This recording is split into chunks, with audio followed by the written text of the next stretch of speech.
YouTube. So ಯಾವ series ಅಂದ್ರೆ series 15 of NISM. NISM ಏನಂದ್ರೆ national institute of securities market. ಯಾಕೆ ನೀವು NISM ಆರೇ ಮಾಡಬೇಕು, ಏನ್ ಬೆನಿಫಿಟ್ಸು, ಏನ್ ಅದಕ್ಕೆ ಎಕ್ಸಾಮ್ ಫೀಸು, ಎಕ್ಸಾಮ್ ಸ್ಟ್ರಕ್ಚರು ಎಲ್ಲ ಈ ವಿಡಿಯೋಲಿ ಮಾತಾಡೋಣ. ಸೊ ನೀವು ಸ್ಟೂಡೆಂಟ್ ಆಗಿರ್ಬೋದು, ಫಿನಾನ್ಸ್ ರಿಲೇಟೆಡ್ ಸ್ಟೂಡೆಂಟ್ ಆಗಿರ್ಬೋದು, ಅಥವಾ ಕಾಮರ್ಸ್ ಅಲ್ಲಿ ಯಾವ್ದಾದ್ರು ಅಕೌಂಟ್ಸ್ ಅಥವಾ ಇಂಜಿನಿಯರಿಂಗು, ನಿಮ್ಮ ಇಂಟ್ರೆಸ್ಟ್ ಏನಾದ್ರು ಕ್ಯಾಪಿಟಲ್ ಮಾರ್ಕೆಟ್ಸ್ ಅಲ್ಲಿ ಇತ್ತು ಅಂದ್ರೆ, ಕ್ಯಾಪಿಟಲ್ ಮಾರ್ಕೆಟ್ಸ್ ಅಂದ್ರೆ ಈಸಿ ವೇ ಅಲ್ಲಿ ಅಂದ್ರೆ ಶೇರ್ ಮಾರ್ಕೆಟ್ ಅಲ್ಲಿ ನಿಮ್ ಇಂಟ್ರೆಸ್ಟ್ ಇತ್ತು ಅಂದ್ರೆ ಈ ಎಕ್ಸಾಮ್ ನೀವು 100% ಮಾಡಲೇಬೇಕು. ಯಾಕಂದ್ರೆ ಇದೊಂದು ನಿಮ್ಗೆ ಬೇಸಿಕ್ ಫೌಂಡೇಶನ್ ಮಾಡುತ್ತೆ. ನಿಮ್ ಒಂದ್ ಪ್ರಕಾರ ನಿಮ್ ಬೇಸಿಕ್ಸ್, ನಿಮ್ ಫೌಂಡೇಶನ್ಸ್ ನ, ನಿಮ್ ಬೇಸ್ ನ ಸ್ವಲ್ಪ ಎನ್ಹಾನ್ಸ್ ಮಾಡುತ್ತೆ. So let's drive into this. Start ಅಲ್ಲಿ what is NISM or NISM RA ಅಂದ್ರೆ ಏನಂತ ವಿಚಾರ. ಸೊ NISM RA ಅಂದ್ರೆ ಇದೊಂದು ನಿಮಗೆ certification exam. If you don't call it certification, it ಒಂಥರ ಲೈಸೆನ್ಸಿಂಗ್ ಎಕ್ಸಾಮ್ಸ್. ಆಕ್ಚುಲಿ ಲೈಸೆನ್ಸಿಂಗ್ ಎಲ್ಲ US ವರ್ಡ್ಸ್. US ಅಲ್ಲಿ ಸರ್ಟಿಫಿಕೇಶನ್ಸ್ ಅವೆಲ್ಲ ಮಾತಾಡಲ್ಲ. ಮಾತಾಡಿದ್ರೆ ಲೈಸೆನ್ಸಿಂಗ್ ಬಗ್ಗೆ ಮಾತಾಡೋದು. ಸೊ ಅಲ್ಲಿ ಎಲ್ಲ licensing, there is no certification in US. So ಇಂಡಿಯಾದಲ್ಲಿ ನೀವು ಆಸ್ ಎನ್ ಸ್ಟಾಕ್ಸ್ ವಿಚಾರ, ನೀವು ಅಥವಾ ಸ್ಟಾಕ್ಸ್ ಮೇಲೆ ಏನಾದ್ರು ಕನ್ಸಲ್ಟೇಷನ್ ಟಿಪ್ಸ್ ಅಥವಾ ಏನಾದ್ರು ರಿಪೋರ್ಟ್ಸ್ ಇಶ್ಯೂ ಮಾಡ್ಬೇಕಂದ್ರೆ ನೀವು ರಿಜಿಸ್ಟರ್ ಆಗಿರ್ಬೇಕು NISMಗೆ. NISM ರಿಜಿಸ್ಟರ್ ಆಗಿ ಆ ಎಕ್ಸಾಮ್ ನ ಕ್ಲಿಯರ್ ಮಾಡಿ then you have to register with SEBI. SEBI ಬೇರೆ ಪ್ರೋಸೆಸ್ ಇದೆ, ಹೆಂಗ್ ರಿಜಿಸ್ಟ್ರೇಷನ್ ಆಗಬೇಕು ಅಂದ್ರೆ ಏನೇನು ರಿಕ್ವೈರ್ಮೆಂಟ್ಸ್ ಇರುತ್ತೆ. ಬಟ್ ಫಸ್ಟ್ ಸ್ಟಾರ್ಟಿಂಗ್ ಪಾಯಿಂಟ್ ಏನಿದೆ ಅಂದ್ರೆ NISM RA ಕ್ಲಿಯರ್ ಮಾಡ್ಬೇಕು ನೀವು, NISM ಸೀರೀಸ್ 15 ನ. So let's deep dive in this and understand how it works. So RA ಅಂದ್ರೆ ಏನು? Research analyst. Research analyst is an professional who collects, processes and analyses data to help make inform decisions. So ಇದು ಹೆಂಗಂದ್ರೆ ಇವಾಗದಲ್ಲಿ ನಾನು ಕೊಟ್ಟಿರೋ definition ಅಲ್ಲಿ ನಿಮಗೆ finance ಇದೆ, market research ಇದೆ, ಎಕನಾಮಿಕ್ಸ್, ಟೆಕ್ನಾಲಜಿ ಇದೆ. ಬಟ್ ಇನ್ NISM ನೀವು ಪ್ಯೂರ್ಲಿ ರಿಸರ್ಚ್ ಮಾಡೋದು ಯಾವ್ದಲ್ಲ ಅಂದ್ರೆ ಸ್ಟಾಕ್ ಮಾರ್ಕೆಟ್ಸ್ ಅಲ್ಲಿ. ಸೊ ಯಾವ ತರ ಅಂದ್ರೆ ನೀವು ರಿಪೋರ್ಟ್ಸ್ ಇಶ್ಯೂ ಮಾಡ್ಬೋದು, ಅಥವಾ ನೋಟ್ಸ್ ಇಶ್ಯೂ ಮಾಡ್ಬೋದು, ಅಥವಾ ಕನ್ಸಲ್ಟೆಂಟ್ ಆಗಿ ಕೆಲಸ ಮಾಡ್ಬೋದು, ಅಥವಾ ನೀವು ಟಿಪ್ಸ್ ಕೊಡ್ಬೋದು. ನೀವು ನೋಡಿರ್ಬೋದು ಎಷ್ಟೋ ಪ್ರೊಫೆಷನಲ್ಸ್ ಟಿಪ್ಸ್ ಕೊಡ್ತಾರೆ, ಸ್ಟಾಕ್ಸ್ ಬೈ ಮಾಡಿ, ಸೆಲ್ ಮಾಡಿ. ಅದು ನೀವು ಯಾವ್ದಾದ್ರು ರಿಸರ್ಚ್ ರಿಪೋರ್ಟ್ಸ್ ನೋಡಿರ್ಬೋದು. ಸೊ ಆ ಕೆಲಸ ಮಾಡೋದು research analyst. Who should do this exam? So ಯಾರು ಮಾಡ್ಬೇಕು ಈ ಎಕ್ಸಾಮ್ನ? Anyone who wants to make a career in equity research. As usual ನಾವಿಲ್ಲಿ ಏನಕ್ಕೆ ಎಕ್ಸಾಮ್ ಮಾಡ್ತಿರೋದು ಅಂದ್ರೆ ಒಂದು ಕರಿಯರ್ ಮಾಡಕ್ಕೆ equity research is an very broad industry. ನೀವು ಕೇಳಿಸ್ಕೊಂಡಿರಲ್ಲ ಇದ್ರ ವಿಷಯ ಬಗ್ಗೆ, ಬಟ್ ಒಂದು ಒಳ್ಳೆ ಇಂಡಸ್ಟ್ರಿ ಇದು ಇಕ್ವಿಟಿ ರಿಸರ್ಚ್, ಒಳ್ಳೆ paying industry. So next, anyone who is confused in deciding the career. ನೀವೇನಾದ್ರು ಕನ್ಫ್ಯೂಸ್ಡ್ ಆಗಿರ್ಬೋದು ಈ ಇಕ್ವಿಟಿ ರಿಸರ್ಚ್ ನಿಮಗೆ ಇದೆಯೋ ಇಲ್ವೋ, ನೀವು ಮಾಡ್ಬೋದೋ ಇಲ್ವೋ. ಅಂದ್ರೆ ಈ ಎಕ್ಸಾಮ್ ಮಾಡಿದ್ರೆ ನಿಮ್ಗೆ ಅಟ್ಲೀಸ್ಟ್ ಗೊತ್ತಾಗುತ್ತೆ ಹೆಂಗಿದೆ, ಮಾಡ್ಬೋದೋ ಇಲ್ವೋ. ಸೊ ಇದ್ರಲ್ಲಿ ನಿಮ್ಗೆ CFAs ಅಥವಾ CMA ಅಂಥದ್ದು ಮಾಡೋದಕ್ಕಿಂತ ಮುಂಚೆ ನೀವು ಈ ಥರದ್ದು ಏನಾದ್ರು ಮಾಡಿದ್ರೆ ನಿಮ್ಗೆ ಐಡಿಯಾ ಇರುತ್ತೆ ನಿಮಗೆ ಈ ಡೊಮೈನ್ ಸೂಟ್ ಆಗುತ್ತೋ ಇಲ್ವೋ, ನೀವು ಮಾಡ್ಬೋದೋ ಇಲ್ವೋ, ಈ ಡಿಫಿಕಲ್ಟಿ ಲೆವೆಲ್ನ ನೀವು ಮ್ಯಾಚ್ ಮಾಡ್ಬೋದೋ ಇಲ್ವೋ. So I'm not comparing it with CA or CM or CS. They are a very well known certifications or exams. So those are some professional exams, but it's on the entry level exam. You can understand how this works. Next to non-finance students who wants to get into financial industry. There are many students actually. ಎಷ್ಟೋ ಜನ finance ಅಲ್ಲಿ switch ಆಗೋ plan ಇರುತ್ತೆ. Engineering ಓದಿರ್ಬೋದು, ಅಥವಾ BA ಮಾಡಿರ್ಬೋದು, MA ಮಾಡಿರ್ಬೋದು, LLB ಮಾಡಿರ್ಬೋದು. ಅವರಿಗೆ ಫಿನಾನ್ಸ್ ಅಂದ್ರೆ ಇಷ್ಟ, ಅಥವಾ ಅವ್ರು ಫಿನಾನ್ಸ್ ಸ್ವಿಚ್ ಮಾಡೋ ಪ್ಲಾನ್ ಇದ್ದಾರೆ ಅಂದ್ರೆ ಅವ್ರು ಟ್ರೈ ಮಾಡ್ಬೋದು ಬೇಸಿಕ್ಸ್ ಅರ್ಥ ಮಾಡ್ಕೊಳ್ಳೋಕೆ, how this financial industry works. So ಅವ್ರಿಗೆ ಎಕ್ಸಾಮ್ ಬರೆದ್ರೆ ಅವರಿಗೆ ಅರ್ಥ ಆಗುತ್ತೆ ಹೆಂಗೆ ಇದು ನಡೆಯೋದು ಅಂತ. At last, I feel anybody who is interested in capital market should do this exam. ನೀವು ಈ ಎಕ್ಸಾಮ್ ಬರ್ದ್ಬಿಟ್ಟು ಆಸ್ ಅನ್ ಪ್ರೊಫೆಷನ್ ಹೋಗೋ ಇಷ್ಟ ಪಡಲ್ಲ ಅಂದ್ರೂ ಅಟ್ಲೀಸ್ಟ್ ಈ ಎಕ್ಸಾಮ್ ಬರೆದ್ರೆ ನಿಮಗೆ ಗೊತ್ತಾಗುತ್ತೆ ಹೆಂಗೆ ಕ್ಯಾಪಿಟಲ್ ಮಾರ್ಕೆಟ್ಸ್ ವರ್ಕ್ ಆಗುತ್ತೆ. ಕ್ಯಾಪಿಟಲ್ ಮಾರ್ಕೆಟ್ಸ್ ಅಂದ್ರೆ share market. So share markets ಹೆಂಗ್ ವರ್ಕ್ ಆಗುತ್ತೆ, ಹೆಂಗೆ ಬೈ ಮಾಡೋದು, ಹೆಂಗ್ ಸೇಲ್ ಮಾಡೋದು, ಯಾವ ತರ ಶೇರ್ಸ್ ಇರುತ್ತೆ, ಕ್ಯಾಟಗರಿ ಆಫ್ ಶೇರ್ಸ್ ಇರುತ್ತೆ. ಸೊ ಇನ್ ಡೆಪ್ತ್ ನಿಮ್ಗೆ ಅರ್ಥ ಆಗುತ್ತೆ. Next is objective of NISM RA.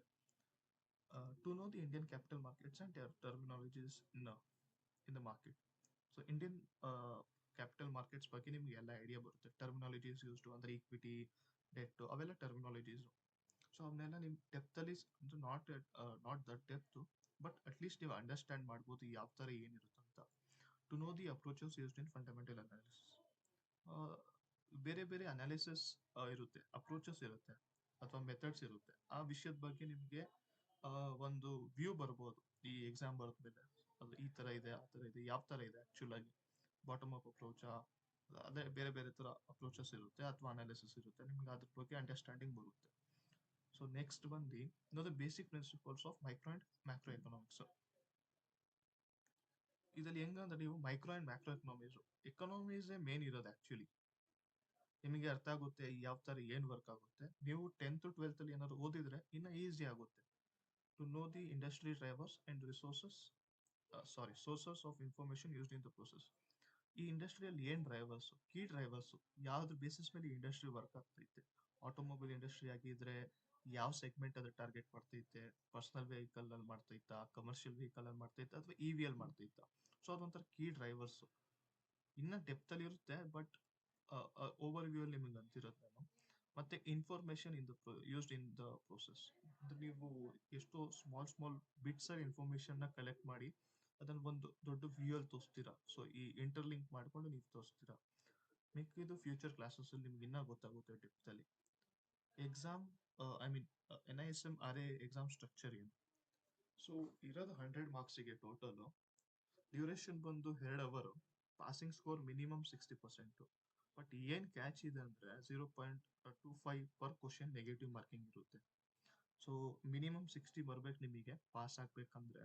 ಅದರಲ್ಲಿ 2 ಕೇಸ್ ಸ್ಟಡೀಸ್ ಇರುತ್ತೆ, ಅಂದ್ರೆ 4 ಇರುತ್ತೆ. MCQs, ಅದು MCQs ಇರುತ್ತೆ, ಬಟ್ ಒಂದು ಕೇಸ್ ಸ್ಟಡಿ ಇರುತ್ತೆ. ನಿಮಗೆ ಕೇಸ್ ಸ್ಟಡಿ ಕೊಟ್ಬಿಟ್ಟು ಅವರು ಅದ್ರ ಮೇಲೆ ಸಮ್ಸ್ ಕೊಡ್ಬೋದು, ಏನಾದ್ರು ಕೊಡ್ಬೋದು, ಥಿಯರಿಟಿಕಲ್ ಆದ್ರೂ ಆಗಿರ್ಬೋದು. ಬಟ್ ಏನಿದೆ ಅಂದ್ರೆ ನೆಗೆಟಿವ್ ಮಾರ್ಕಿಂಗ್ ಇದೆ. How to prepare for this exam. ನೀವು NISM ಅಲ್ಲಿ ರಿಜಿಸ್ಟರ್ ಆದ್ಮೇಲೆ, ಎಲ್ಲ ರಿಜಿಸ್ಟರ್ ಆಗಿ ಪ್ರೊಫೈಲ್ ಎಲ್ಲ ಅಪ್ರೂವ್ ಆದ್ಮೇಲೆ ನಿಮಗೆ ವರ್ಕ್ ಬುಕ್ ಸಿಗುತ್ತೆ. ಹಾರ್ಡ್ ಕಾಪಿ ಸಿಗಲ್ಲ ನಿಮಗೆ. ವರ್ಕ್ ಬುಕ್ ಈ ಕಾಪಿಯಲ್ಲಿ ಸಿಗ್ಬೋದು, ಸಾಫ್ಟ್ ಕಾಪಿ.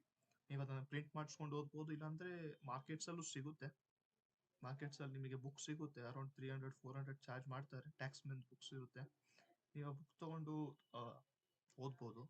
ಅಥವಾ ಪಾಸ್ ಆಗಕ್ಕೆ ನಿಮಗೆ ಮಾಕ್ ಟೆಸ್ಟ್ ಇರುತ್ತೆ. ಆನ್ಲೈನ್ ಅಲ್ಲಿ ಮಾಕ್ ಟೆಸ್ಟ್ ಬೇಜಾನಿದೆ. ನೀವು ಯಾವ್ದಾದ್ರು ತಗೊಂಡು ಅದನ್ನು ಪ್ರಿಪೇರ್ ಮಾಡ್ಕೊಂಡು ಯೂಸ್ ಮಾಡ್ಬೋದು. ಮಿಕ್ಕಿದ್ದು what is required from your end. So ಈ ಸೆಷನ್ ನಾವು ಮಾಡ್ತೀವಿ ಅಂದ್ರೆ ದೇರ್ ಆರ್ 12 ಚಾಪ್ಟರ್ಸ್ ಆಕ್ಚುಲಿ. ನಾವು ಫಸ್ಟ್ ಚಾಪ್ಟರ್ ಇಂದ 12 ಚಾಪ್ಟರ್ ವರೆಗೂ ಫುಲ್ ಫ್ಲೆಜ್ ಆಗಿ ಮಾಡ್ತೀವಿ ನಿಮಗೆ. ನಮಗೆ ನಿಮ್ ಕಡೆಯಿಂದ ಏನ್ ಬೇಕಂದ್ರೆ dedication, hard work, at least 2 months of study. So 2 months of study ಏನಕ್ಕೆ ಅಂತೀನಂದ್ರೆ, ಸ್ಟೂಡೆಂಟ್ಸ್ ಯಾವ ಥರ ಆದ್ರೂ ಆಗಿರ್ಬೋದು, ಫಿನಾನ್ಸ್ ಸ್ಟೂಡೆಂಟ್ ಆಗಿರ್ಬೋದು, ನಾನ್ ಫಿನಾನ್ಸ್ ಸ್ಟೂಡೆಂಟ್ ಆದ್ರೂ ಆಗಿರ್ಬೋದು.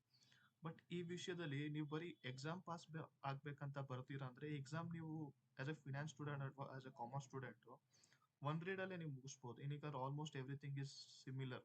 ನೀವು ಓದಿರ್ತೀರಾ ಫಸ್ಟ್ PU, ಸೆಕೆಂಡ್ PU ಅಲ್ಲಿ, ಅಥವಾ ಡಿಗ್ರಿ BCom ಅಲ್ಲೋ BA ಅಲ್ಲೋ ಓದಿರ್ತೀರಾ. ನೀವು ಪಾಸ್ ಆಗೋದು ನಾಟ್ ಅ ಪ್ರಾಬ್ಲಮ್. ನೀವು ಪಾಸ್ ಆಗ್ತೀರಾ, 100% ಪಾಸ್ ಆಗ್ತೀರಾ. ಬಟ್ ಏನಂದ್ರೆ ಈ ನಾಲೆಜ್ ನ ಎಲ್ಲಿ ಯೂಸ್ ಮಾಡ್ಬೇಕು, ಹೆಂಗ್ ಯೂಸ್ ಮಾಡ್ಬೇಕು ಅಂತ ಒಂದು ತಿಳ್ಕೊಳ್ಳೋದು ಇಂಪಾರ್ಟೆಂಟ್. ಪಾಸ್ ಆಗೋಕೆ ನೀವು ಇದನ್ನ ಬೇಕಂದ್ರೆ ಒಂದು 15 days ಸ್ಟಡಿ ಮಾಡಿ, ಮಾಕ್ ಟೆಸ್ಟ್ ಮಾಡಿ, ಎಕ್ಸಾಮ್ ಬುಕ್ ಮಾಡ್ಕೊಂಡು ನೀವು ಎಕ್ಸಾಮ್ ಬರೆದ್ರು ಪಾಸ್ ಆಗ್ಬಿಡ್ತೀರಾ. ಬಟ್ ಎಂಡ್ ಆಬ್ಜೆಕ್ಟಿವ್ ಏನಿರ್ಬೇಕು, ನೀವು ಇದನ್ನ ಪಾಸ್ ಆಗೋಕ್ಕಿಂತ ಈ ಅಂಡರ್ಸ್ಟ್ಯಾಂಡಿಂಗ್ ಇರಬೇಕು. ಎಕ್ಸಾಮ್ ಪಾಸ್ ಆದ್ಮೇಲೆ ನನಗೆ ಐಡಿಯಾ ಇರಬೇಕು. ನನಗೆ ಯಾರಾದ್ರೂ ಕ್ವಶನ್ ಕೇಳಿದ್ರೆ, ಇಂಟರ್ವ್ಯೂ ಅವ್ರು ಕೇಳಿದ್ರೆ, ಏನ್ ಈ ವಿಷಯ, ಏನ್ ವೈ ಇಸ್ ದಿಸ್ ಡನ್ ಅಂತ ಏನಾದ್ರು ಫಾರ್ಮುಲಾಸು ಅಥವಾ ಏನಾದ್ರು ಪ್ರಾಕ್ಟಿಕಲ್ ಆಗಿ ಕೇಳಿದ್ರೆ ನೀವು ಆನ್ಸರಬಲ್ ಇರಬೇಕು. ಅದಕ್ಕೆ ನೀವು ಇದನ್ನ ಇನ್ನು ಎಕ್ಸಾಮ್ ಪಾಯಿಂಟ್ ಆಫ್ ವ್ಯೂ ಅಲ್ಲಿ ನೋಡಬೇಡಿ, ಅದನ್ನ ಅಪ್ಸ್ಕಿಲ್ಲಿಂಗ್ ಪಾಯಿಂಟ್ ಆಫ್ ವ್ಯೂ ಅಲ್ಲಿ ನೋಡಿ. ಮಿಕ್ಕಿದ್ದು ನಿಮಗೆ ವೆಬ್ಸೈಟ್ ತೋರಿಸ್ತೀನಿ ಒಂದ್ಸಲಿ ಯಾವ ತರ ಇರುತ್ತೆ NISM ವೆಬ್ಸೈಟ್ಸ್ ಅಂತ. ಸೊ ಇದು NISM ವೆಬ್ಸೈಟ್. ಇದ್ರಲ್ಲಿ ನಿಮಗೆ ಎಲ್ಲ ಡೀಟೇಲ್ಸ್ ಕೊಟ್ಟವ್ರೆ. ಎಕ್ಸಾಮಿನೇಷನ್ ಹೆಂಗಿರುತ್ತೆ, ಮಿನಿಮಮ್ ಸ್ಕೋರ್ ಎಷ್ಟಿರಬೇಕು, ಎಕ್ಸಾಮಿನೇಷನ್ ಆಬ್ಜೆಕ್ಟಿವ್ಸ್ ಏನು, ಅದೇ ನಾನು ನಿಮ್ಗೆ ಅಂದಿದ್ದೆ. ಇನ್ನ ಡೆಪ್ತ್ ಅಲ್ಲಿ ಇರುತ್ತಿಲ್ಲ ಆಬ್ಜೆಕ್ಟಿವ್ಸ್, ಬಟ್ ನಾರ್ಮಲಿ ಇದೇ ಇರುತ್ತೆ. ಮಿಕ್ಕಿದ examination consist of 92 marks. I mean 92 questions. ಅದ್ರಲ್ಲಿ out of which 2 will be case study. Total 100 marks ಇರುತ್ತೆ. ನೆಗೆಟಿವ್ ಮಾರ್ಕಿಂಗ್ ಇರುತ್ತಂತನೂ ಮಾತಾಡೋರು. ಬೇಕಂದ್ರೆ ತೋರಿಸ್ತೀನಿ ನಿಮ್ಗೆ ಇಲ್ಲಿ 25%, ಅಂದ್ರೆ 0.25%. ಇದಕ್ಕೆ ಚಾರ್ಜಸ್ ಬಂದು 1500 ಇರುತ್ತೆ. ನೀವು ಬುಕ್ ಮಾಡ್ಬೇಕಂದ್ರೆ ಫಸ್ಟ್ ನಿಮ್ ಪ್ರೊಫೈಲ್ ಕ್ರಿಯೇಟ್ ಆಗುತ್ತೆ. ಪ್ರೊಫೈಲ್ ಕ್ರಿಯೇಟ್ ಆದ್ಮೇಲೆ ನಿಮ್ ಪ್ರೊಫೈಲ್ ಅಪ್ರೂವಲ್ಗೆ ಹೋಗುತ್ತೆ. ಆಲ್ಮೋಸ್ಟ್ 2 ವರ್ಕಿಂಗ್ ಡೇಸ್ ತಗೊಬೋದು ನಿಮ್ ಅಪ್ರೂವಲ್ ಆಗಕ್ಕೆ. ಅಪ್ರೂವಲ್ ಆದ ತಕ್ಷಣ ಈ ತರ ಲಾಗಿನ್ ಪೇಜ್ ಅಲ್ಲಿ ನೀವು ಲಾಗಿನ್ ಮಾಡ್ಬೋದು. ಲಾಗಿನ್ ಆಗಿ ನೀವು ಆರ್ ಎ ಪೇಪರ್ಗೆ ಅಪ್ಲೈ ಮಾಡ್ಬೋದು. ಅಪ್ಲೈ ಮಾಡುವಾಗ ನಿಮಗೆ ಪೇಮೆಂಟ್ ಕೇಳುತ್ತೆ 1500 ಹತ್ರ ಅಪ್ಲಿಕೇಶನ್ ಫೀ ಇರೋದು. ಮಿಕ್ಕಿದು ನೀವೇನಾದ್ರು ಬೆಂಗಳೂರಲ್ಲಿ ಇದ್ದೀರಾ ಅಂದ್ರೆ ಎರಡೇ ಸೆಂಟರ್ ಇರೋದು. ಒಂದು ಶೇಷಾದ್ರಿಪುರಂ ಹತ್ರ ಜೈನ್ ಯೂನಿವರ್ಸಿಟಿ ಜೈನ್ ಕಾಲೇಜು, ಇನ್ನೊಂದು ಬಂದು ಬಸವೇಶ್ವರ ನಗರಲ್ಲಿದೆ. ಸೊ ಅಥವಾ ನೀವು ಯಾವ್ದಾದ್ರು ಬೇರೆ ಡಿಸ್ಟ್ರಿಕ್ಟ್ ಇಂದಾನು ಮಾಡ್ತಿದ್ದೀರಾ ಅಂದ್ರೆ, ಪರ್ಟಿಕ್ಯುಲರ್ಲಿ ಟಾಕಿಂಗ್ ಅಬೌಟ್ ಕರ್ನಾಟಕ, ಅವ್ರವ್ರ ಸೆಂಟರ್ಸ್ ಅಲ್ಲಿ ಇದೆ. ನೀವು ಒಂದ್ಸಲಿ ಲಾಗಿನ್ ಆಗ್ಬಿಟ್ಟು ಚೆಕ್ ಮಾಡಿ, ನಿಮಗೆ ಸೆಂಟರ್ಸ್ ಗೊತ್ತಾಗುತ್ತೆ. ಅಷ್ಟು ಕಷ್ಟ ಏನಿರಲ್ಲ ಎಕ್ಸಾಮ್, ಮ್ಯಾನೇಜಬಲ್. ಬಟ್ ನನ್ನ ಆಬ್ಜೆಕ್ಟಿವ್ ಏನಂದ್ರೆ ನಿಮಗೆ ಕ್ವಾಲಿಟಿ ಎಜುಕೇಶನ್ ಕೊಡೋದು ಅಟ್ ನೋ ಕಾಸ್ಟ್. ಅಂದ್ರೆ ಈ ಪೇ ಮಾಡೋದು ಏನಕ್ಕೆ ಬೇಕು ಎಜುಕೇಶನ್ಗೋಸ್ಕರ. So that's it from my side. ನಾವು ನೆಕ್ಸ್ಟ್ ಸೆಷನ್ ಜಲ್ದಿ ತರ್ತೀವಿ. ಫಸ್ಟ್ ಚಾಪ್ಟರ್ ಯಾವ್ದಂದ್ರೆ introduction to research analyst profession. So ಅದ್ರ ಮೇಲೆ ಜಲ್ದಿ ವಿಡಿಯೋ ಬರುತ್ತೆ. Till there, thank you. Mahesh ಮಾಲ್ನ ಸೈನಿಂಗ್ ಆಫ್.